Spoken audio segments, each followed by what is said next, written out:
Hello guys, मैं चंद्र गोयल। स्वागत है आपका हमारे YouTube चैनल पाठशाला पिथौरागढ़ में। तो दोस्तों, आज बात करेंगे यहाँ पे उत्तराखंड। और जैसे कि आपको पता है, हमने उत्तराखंड के सारे कॉन्सेप्ट क्लियर वाइज करते हुए लेके गए हैं दोस्तों। और साथ में आपको सारे क्वेश्चन सीरीज जितने भी हैं हमारे, वो मैं आपको यहाँ पे एक साथ प्रोवाइड करते हुए लेके चलूंगा। लेकिन आज का जो टॉपिक है वो बहुत ज्यादा इंपॉर्टेंट होने वाला है दोस्तों। और ध्यान दीजिएगा, आपके आगामी एग्जामों के लिए बहुत ज्यादा हेल्पफुल भी रहेगा, क्योंकि ये बहुत सारे बच्चों का डिमांड है कि सर हमारे उत्तराखंड के जितने भी कमिश्नर थे उसके बारे में हमको बहुत ज्यादा कंफ्यूज होता है। तो दोस्तों, आपको कंफ्यूज होने की बिल्कुल भी जरूरत नहीं है, क्योंकि मैंने आप लोग के लिए एक बेस्ट यहाँ पे वीडियो यहाँ पे ला चुका हूं मैं, और आपको यहाँ पे आज सारे क्वेश्चन क्लियर करते हुए लेके चलूंगा। तो ध्यान दीजिएगा दोस्तों, सबसे पहले हम बात करेंगे यहाँ पे कुमाऊं कमिश्नर की। सबसे पहले ध्यान दीजिएगा, जैसे कि मैंने आपको बताया था 1815 में एक संधि होती है जिसका नाम होता है संगोली की संधि।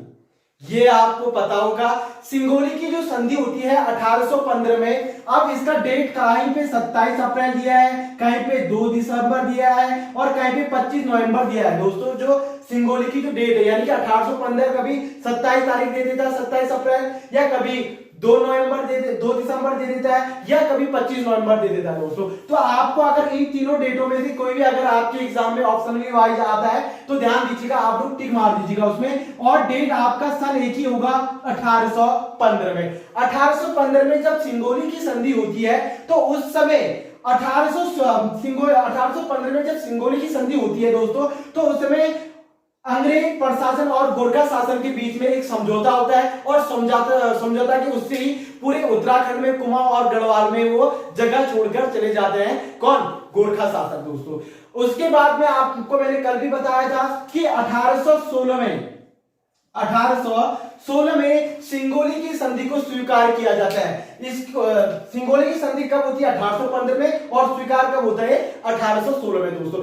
जैसे ही 1816 में सिंगोली की संधि मतलब स्वीकार हो जाती है, तो 1815 से ही हमारे उत्तराखंड में यानी कि कुमाऊं और गढ़वाल को एक कमिश्नर के अंतर्गत रखा जाता है, जो कि यहाँ कुमाऊं और गढ़वाल में वो क्या करता है? राज करता है दोस्तों। तो ये आपको पता होना चाहिए।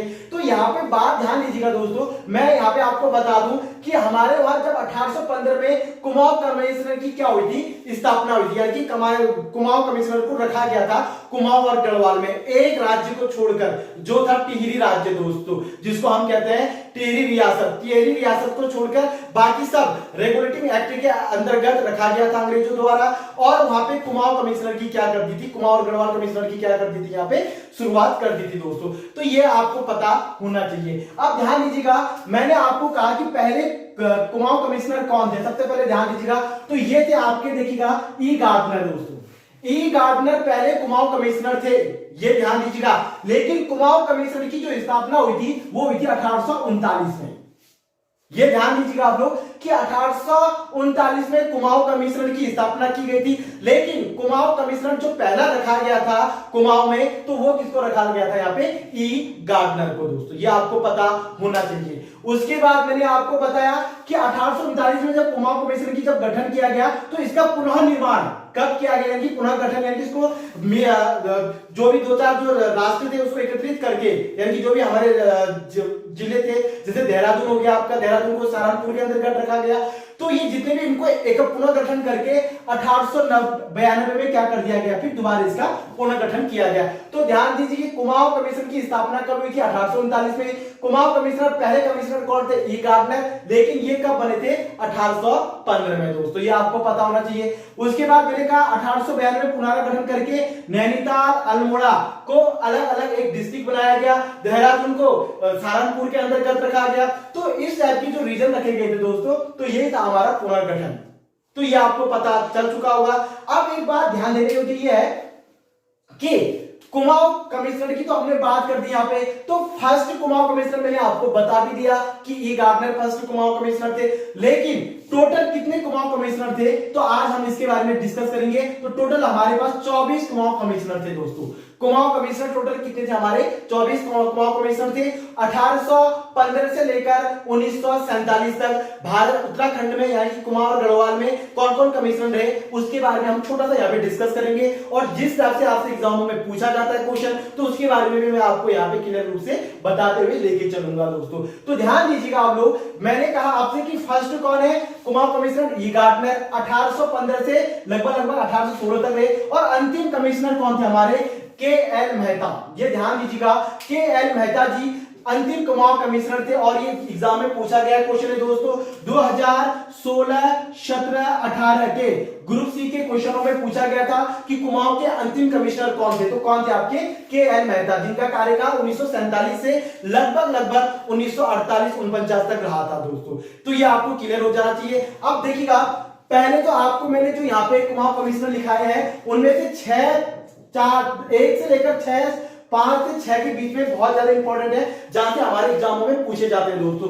सबसे पहले ध्यान दीजिएगा ई गार्डनर, मैंने आपको बताया कि 1815 से 1816 के बीच में इनका कार्यकाल रहा, लेकिन इनके उसमें कोई खास कार्य तो हुआ नहीं, लेकिन इनको भारत उत्तराखंड का पहला कुमाऊं कमिश्नर कहा जाता है। दूसरा था जे एल ट्रेन, इनका कार्यकाल रहा दोस्तों 1816 से 1830 तक। अब देखिएगा दोस्तों मैंने यहाँ पे इनके क्वेश्चन क्लियर कर रखे हैं। सबसे पहले उत्तराखंड की बात करें हम, उत्तराखंड में डाक व्यवस्था की शुरुआत किस कमीशन के अंतर्गत हुई थी। तो आपको मैं बता दूं GW ट्रेन के कार्यकाल के दौरान उत्तराखंड में डाक सेवा लागू हुई थी दोस्तों। ये आपको पता होना चाहिए कि डाक सेवा लागू किसके कार्यकाल में हुई थी, GW ट्रेन के उसमें। और इनका कार्यकाल 1816 से 1830 तक रहा। अब देखिएगा दोस्तों जैसे कि आपको पता है उत्तराखंड में एक चाय का बागान है जो है अल्मोड़ा में। अल्मोड़ा चाय के लिए बहुत ज्यादा प्रसिद्ध है दोस्तों। तो यहाँ पे पहली बार चाय का मुख्यालय किसने खोला था, तो ये भी मैं आपको बता दूं GW ट्रेन के कार्यकाल के दौरान 1824 में चाय की संभावना तलाशी गई थी। कहां,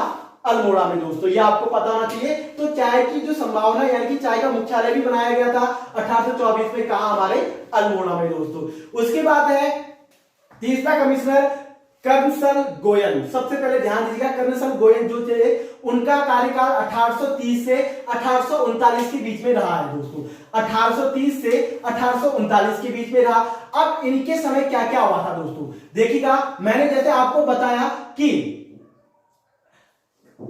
ये आपका ये क्लियर हो गया दोस्तों। इसकी उसमें कर्नसल गोयल की उसमें क्या क्या हुआ था, 1835 में चाय का बागान खोला गया था अल्मोड़ा में, यानी कि चाय का जो बागान खोला गया था वो 1835 में, संभावना तलाश 1824 में हुई थी। और बागान कब खोला गया था, 1835 में, किसके कार्यकाल के दौरान, कर्नसल गोयल के कार्यकाल के दौरान। और सबसे मेन जो कार्य हुआ था उत्तराखंड के कुमाऊं के तीसरे कमिश्नर कर्नसल गोयल के कार्यकाल में, जिनका कार्यकाल 1830 से 1839 के बीच में जो रहा था दोस्तों, दास प्रथा को समाप्ति किया था दोस्तों। ये बहुत ज्यादा इंपॉर्टेंट क्वेश्चन है कि 1800 किस कमीशन के कार्यकाल में दास प्रथा को समाप्ति किया गया था दोस्तों। ये बहुत इंपॉर्टेंट है। तो ये आपके कर्नसल गोयल के कार्यकाल में क्या हुआ था, दास प्रथा को समाप्ति किया गया था दोस्तों।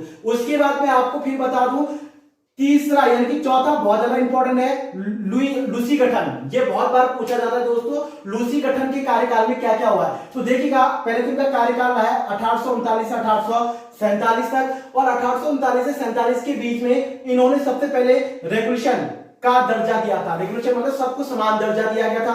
कुमाऊं कमिश्नर का गठन किया गया था दोस्तों, जैसे मैंने अभी आपको बताया 1839 में कुमाऊं कमिश्नर का गठन किया गया था।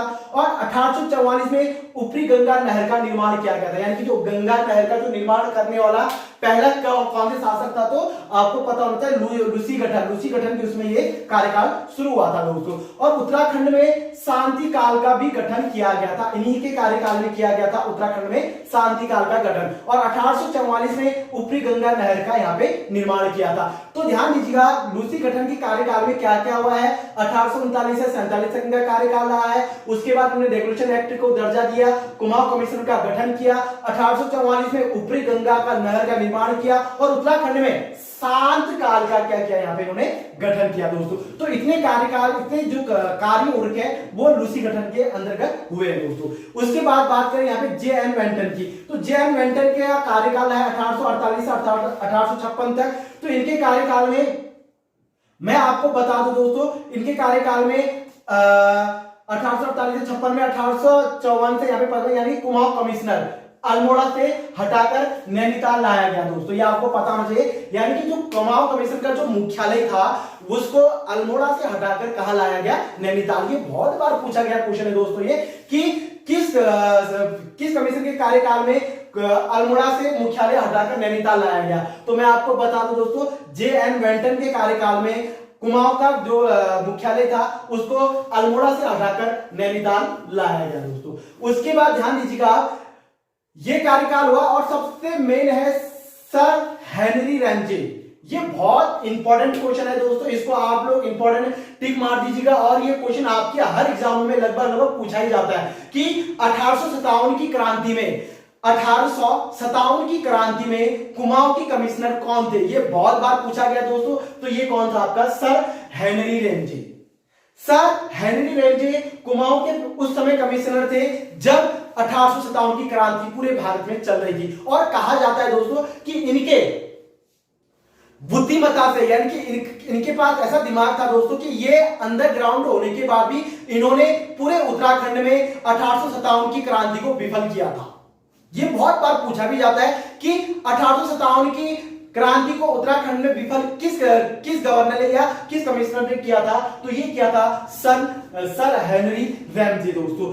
उसको एक बात फिर मैं और बता दूं, 1857 के साथ इन्होंने ये विफल तो किया था और ये इतने अच्छे थे दोस्तों कि इनका कार्यकाल इतना अच्छा रहा कि इनको कुमाऊं का बेताज बादशाह भी कहा जाता था दोस्तों। ये ध्यान दीजिएगा, ये बहुत बार पूछा गया है किस कमिश्नर को कुमाऊं का बेताज बादशाह कहा जाता है। तो कुमाऊं का बेताज बादशाह किसको कहा जाता है, हेनरी रैमजे को कहा जाता है दोस्तों। और ये सबसे लोकप्रिय कमिश्नर थे, ये ध्यान दीजिएगा, यह सबसे क्या थे, लोकप्रिय कमिश्नर थे। और साथ में यह भी पूछा जाता है कि ये कहां के निवासी थे, क्योंकि थे तो अंग्रेज ये और ये अंग्रेजों के अंतर्गत कार्य करते थे, लेकिन थे कहां के ये, तो ये थे दोस्तों स्कॉटलैंड के। ये बहुत बार पूछा गया है कि ये कौन से जगह के थे, तो ये कौन से देश से थे, हमारे स्कॉटलैंड में से दोस्तों। तो ये था आपका सर हेनरी रैमजे के बारे में थोड़ी सी बातें। उसके बाद 7, 8 और 9 लगभग आपके ये इसमें कोई खास कार्य हुए नहीं है दोस्तों, लेकिन आप इनका सन याद कीजिएगा जो भी मैंने यहाँ पे आपको लिखा रखा है। क्रिसर 1854 से 85, H.B. रॉस 1885 से 87, R.J.R. ग्रीक 1887 से 1889, J.T. हस्किन 1892 से 94, D.T. रॉबर्ट 1894 से 1898 और E.E. ग्रीक थे जो 1998 से 1902 तक, और R.E. जो एमजे थे वो 1902 से 1905 तक, और जो लास्ट थे आपके 15वें थे J.H. कम्बैक्स यानी कि 1906 से 1907 तक। तो इनके बारे में ज्यादा कोई डिटेल नहीं दिया गया दोस्तों और ना इनका कोई खास कार्य बता रखा है, लेकिन आप इनका संग याद कीजिएगा। उसके बाद मैंने आपको बताया टोटल 24 कमिश्नर हमारे कुमाऊं कमिश्नर में रहे हैं दोस्तों, कार्यरत रहे हुए हैं। तो उन 24 में से आपको लगभग फर्स्ट के 6 और लास्ट के 2 से 3 आपको पता होना चाहिए, क्योंकि कभी गलती से ये भी पूछ लेता है, जैसे भारत छोड़ो आंदोलन किस कमिश्नर के कार्यकाल, कुमाऊं के किस कमिश्नर के कार्यकाल में हुआ था। तो आपको पता लगा कि 1942 में जब भारत छोड़ो आंदोलन हुआ था तो उस समय कुमाऊं कमिश्नर कौन थे, टी.जे.सी. एक्टन। तो ये आपको पता होना चाहिए, ये आप लोगों से कभी भी पूछ लेता है। और भारत आजाद के समय उत्तराखंड यानी कुमाऊं कमिश्नर कौन थे, के.एल. मेहता जी। तो इतना आपको पता होना चाहिए। और W.W. फिनेल के समय यानी कि भारत आजाद होने वाला था। तो इतने सारे पॉइंट्स आपके बहुत ज्यादा इंपॉर्टेंट रहते दोस्तों, और ये हमसे बार बार पूछा भी जाता है। और ये मेन क्वेश्चन मैंने आपको बता दिया, यहाँ पे कुमाऊं का स्वर्णकाल हेनरी रैमजे किसमें कहा जाता है। और एक बात फिर मैं बता दूं आपको कि हेनरी रैमजे के कार्यकाल में कुमाऊं का स्वर्णकाल कहा जाता है। और कभी कभी ये भी पूछ लेता है कि ब्रिटिश का स्वर्णकाल किस कमिश्नर के कार्यकाल को माना जाता है। तो ये भी किसको माना जाता है दोस्तों, हेनरी